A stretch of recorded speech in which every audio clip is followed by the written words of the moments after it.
How the... Welcome to MojoPlays, and today we are looking at the most aneurysm-inducing moments of one of Nintendo's most beloved consoles. These are the 20 hardest levels in N64 games. My hands are cracking the controller, my back is hurting from tension, my butthole is puckered. Let's do it. Before we continue, we publish content all week long, so be sure to subscribe and ring the bell to get notified of our latest videos. First ride, Superman 64. Then there's no time to waste. Kicking us off is a game that is not only considered incredibly hard, but also incredibly bad. Superman 64. Although the underground parking complex level could be argued as objectively harder, the first level of Superman 64 is so notorious for its difficulty that it's hard to not kick off our list with this ring-grabbing, bad-flying, poor-controlled shit show. The learning curve shouldn't be that steep that quick, and it was famous for making most players quit the game entirely, and cementing it as one of the worst levels ever crafted.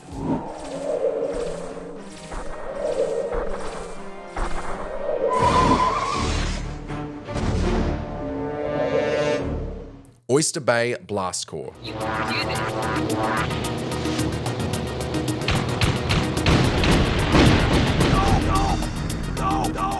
Blast Core, one of the hardest N64 games on our list, is so hard, in fact, that if you Google this game, you'll get loads of threads claiming that it is literally impossible. The level Oyster Harbor is notoriously difficult thanks to a complex layout requiring precise vehicle switching and tight timing.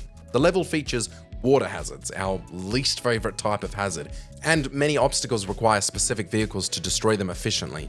The Backlash, one of the hardest vehicles to control, is heavily relied upon with an unforgiving time limit. The level from toe to head is about as fun as smashing your thumb with a hammer.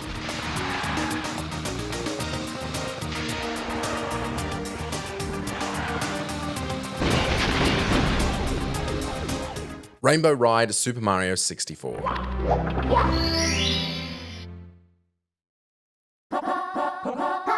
TikTok Clock could easily rank among the toughest N64 levels, but Rainbow Ride surpasses it by just a teeny tiny amount. That amount being personal hatred. Both stages frequently send players plummeting back to the start, but Rainbow Ride is, in my opinion, far less forgiving.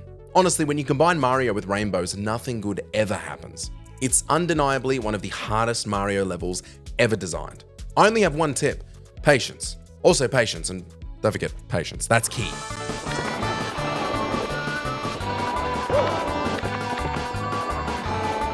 Big Hand Joker Cup F0X. 3, 2, 1. Big Hand in F0X is the final track of the Joker Cup and the toughest in the game, featuring brutal hairpin turns and notorious no-wall sections lined with ice. It's a track that can wipe out races as early as the first lap.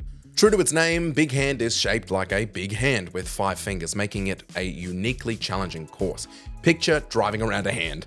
The palm, fine, sure. The fingers? Yuck.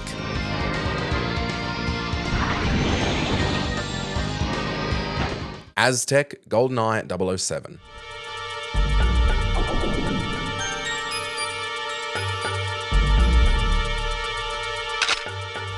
Don't forget, I love GoldenEye, and while GoldenEye 007 is often praised for its groundbreaking multiplayer, don't forget how challenging the story could often be, especially in higher difficulties. The Aztec level stands out as one of the toughest of them all, regardless of where you set the difficulty. Navigating its maze-like corridors is disorienting, while waves of pinpoint-accurate Moonraker-wielding guards make survival a struggle. Before you even get to fighting Jaws, who also sucks poo, you are red in the face from confusion and rage.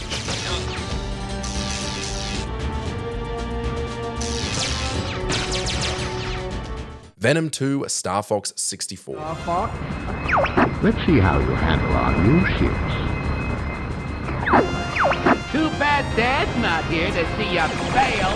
Traditionally, a final stage should be the hardest, but some games don't live up to that reputation. Star Fox 64 does. There are 2 paths you can take with the final stage, Venom.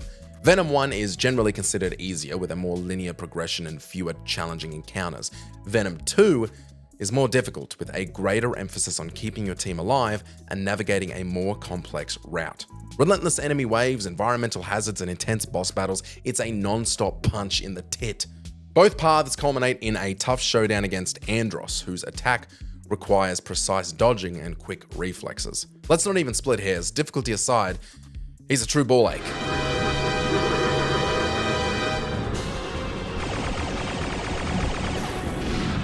Odd Mantell Junkyard, Star Wars Shadows of the Empire.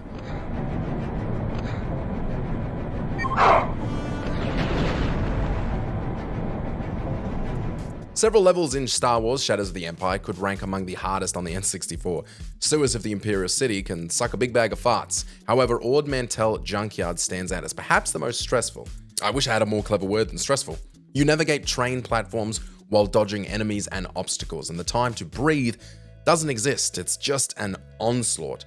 Just when survival seems within reach, the level throws IG-88 into the mix. That single boss fight transforms the game into Resident Evil. It sucks.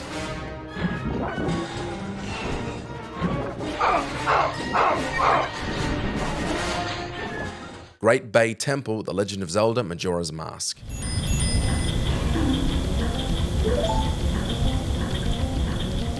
We never thought The Legend of Zelda could outdo themselves in terms of frustrating dungeons, but look at them go. Great Bay Temple, for some, sucks real bad. I say for some because there's an odd, passionate online community in support of how good this dungeon is, so who knows, maybe I'm crazy. I think the Great Bay Temple in Majora's Mask is one of the toughest dungeons in the whole series. You constantly manipulate water currents to access new areas, requiring careful planning and frequent backtracking. So much goddamn backtracking! And also, the swimming controls, no matter how adept you are with the game, will drive you crazy.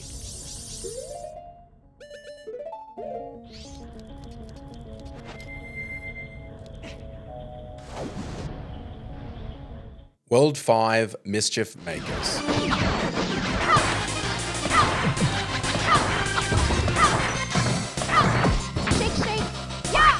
While Mischief Makers doesn't have a single universally agreed upon hardest level, most players point to World 4 and World 5.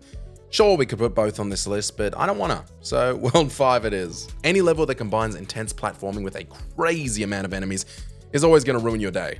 The level demands precise jumps, quick reactions, and mastery of Marina's grab and boost mechanics, which isn't always easy to master given the controls. On top of that, the chaotic auto-scrolling make it the game's toughest section.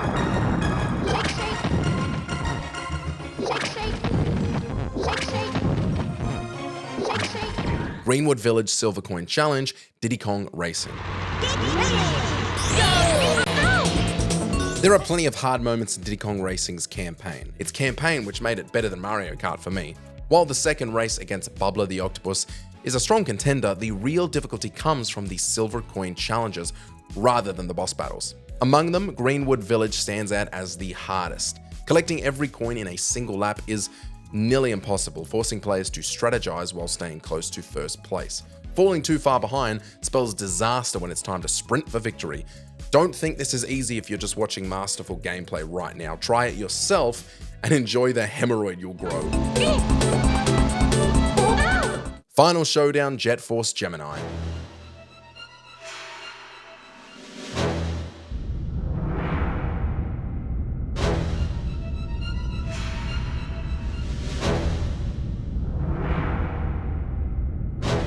Jetforce Gemini can suck my big toe. Another game that saves its toughest moments for its ending, the final level and specifically the final boss, Mizar, who unleashes a barrage of powerful attacks requiring quick reflexes and precise dodging. The arena itself can be unforgiving as well, with limited space and hazards that can make it difficult to maneuver and avoid damage. Players must switch between the 3 Gemini characters strategically, each with unique abilities and weaknesses to overcome the boss's attacks. But the real boss is the game's controls, which are totally functional but can feel somewhat clunky, especially when precise and quick reactions are needed.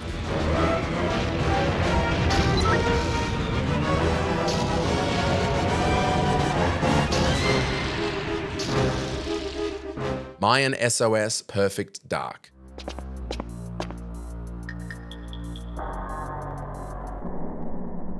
How the?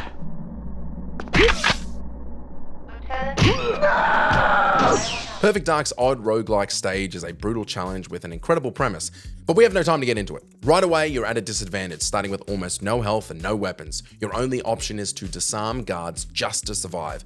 Being a short Mayan, an alien race, makes aiming awkward, and you will also only survive a hit or two from the enemy. Ammo is scarce, mistakes are fatal, and the infamous elevator room awaits at the end. It's f***ing tough.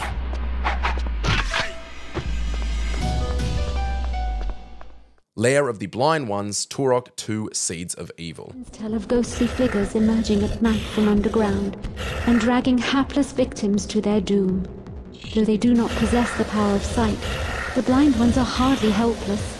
They can hear the beat of a heart and smell the blood of an intruder from a great distance. I love Turok 2, but this level can go right in the bin. Sometimes it can just feel a little bit too complicated. And sure, I might be dumb, but both things can technically be true. Its repetitive environment is mostly to blame, as it makes navigation borderline impossible. Falling is far too easy, and it certainly lives up to its name, Lair of the Blind Ones, because it easily simulates what it would be like to navigate a maze-like lair as a blind person. Boom, terrible joke. Welcome to MojoPlays, I'm Matt, and I'm never gonna die!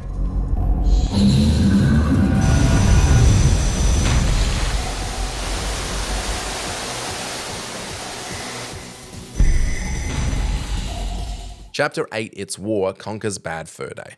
Come over here now, sonny. Teen, hood. That's better. Forward, nice line. Oh, there's only one of you. Conquers Bad Fur Day is as good as a game gets, but it's easy to forget just how many oddly tough moments there are in this funny little game. While it might seem silly on the surface, it's anything but. Rare clearly aimed to provide a more serious challenge for their mature audience to truly appreciate this abnormal treat of a game. Chapter 8, It's War, is the perfect culmination of all the difficulty you've experienced throughout the game.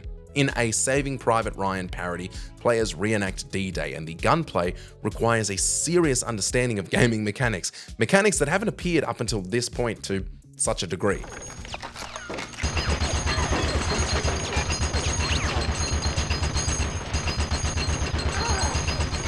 Click Clock Wood, Banjo-Kazooie.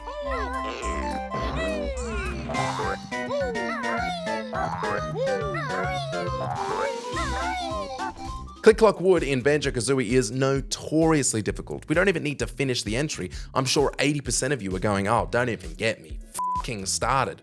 The worst part of the level is its unique season mechanics, making the environment constantly change. Players must revisit the level 4 times, once in each season, unlocking different paths and obstacles with each cycle. The need to master intricate platforming across large vertical environments is compounded by tough enemies, including aggressive bees and the challenging final climb to the top of the tree, that goddamn tree.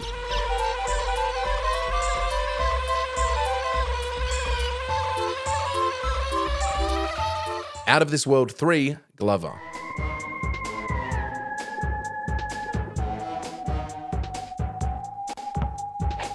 The only thing more frustrating than Glover would be a game called D-Glover. That's a stupid joke. Glover is a frustrating platformer with a unique premise. Rolling around on a ball as an anthropomorphic glove isn't for everyone, especially when the controls feel awkward and difficult. The challenge isn't limited to just the controls, the game includes a collecting element that can drive players mad as they tackle increasingly tricky levels. By the time the player reaches the final realm Out of This World, the difficulty ramps up to a frustrating level. Just avoid this game, you're just asking for pain.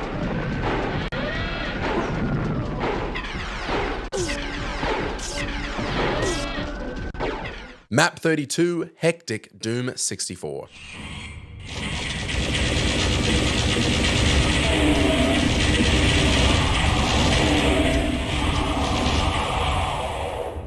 Congratulations, you found Hectic. Only the best will reap its rewards. And guess what? You probably aren't the best. Map 32 Hectic is the first secret level that can be found in Doom 64, and is considered to be the most difficult level in the game. A virtual Easter egg, finding it requires execution of an obscure procedure on Map 1 staging area. And that's not even the hard part. The level is packed with powerful enemies, including demons, revenants, and cacodemons, all while you navigate tight maze-like corridors.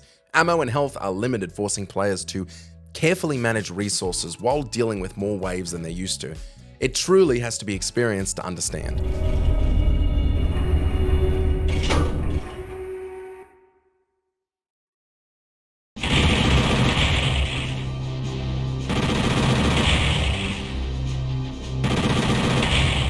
The Water Temple, The Legend of Zelda, Ocarina of Time.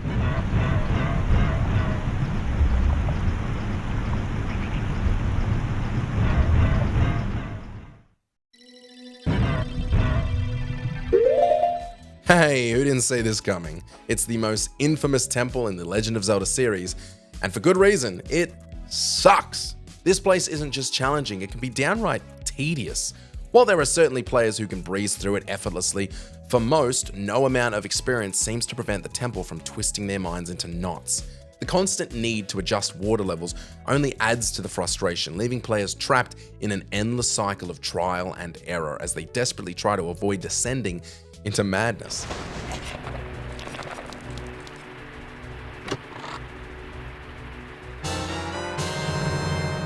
Fungi Forest, Donkey Kong 64.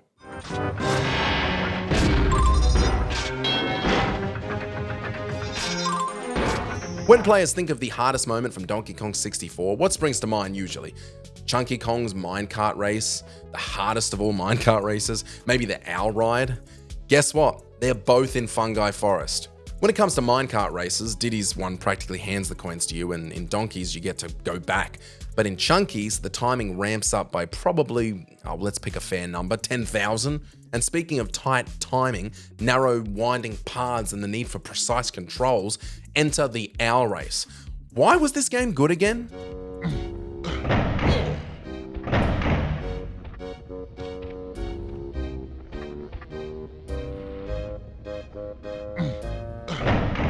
Alien Comet 2016 Body Harvest.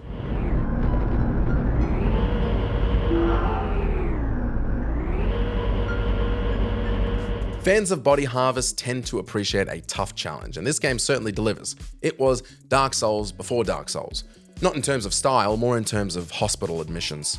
From the start, players face a relentless wave of alien insects with very few save points to offer any relief. Reaching the final level is already a brutal feat, but completing it is even more grueling. The rare save points are a constant struggle, and the real difficulty in Alien Comet 2016 lies in the number of enemies that you must defeat to progress. Knowing where they appear and where they don't is just the beginning. Things only get tougher from there.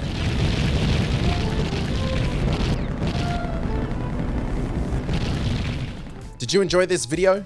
Check out these other clips from MojoPlays and be sure to subscribe and ring the bell to be notified of our latest videos.